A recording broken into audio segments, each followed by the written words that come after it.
ගෙදර කවුද? ගෙදර කවුද?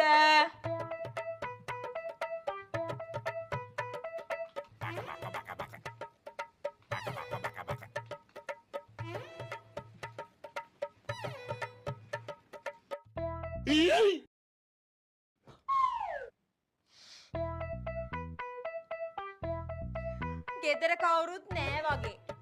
හොඳා. මං එහෙනම් ගිහින් වෙන දවසක එන්නම්කෝ.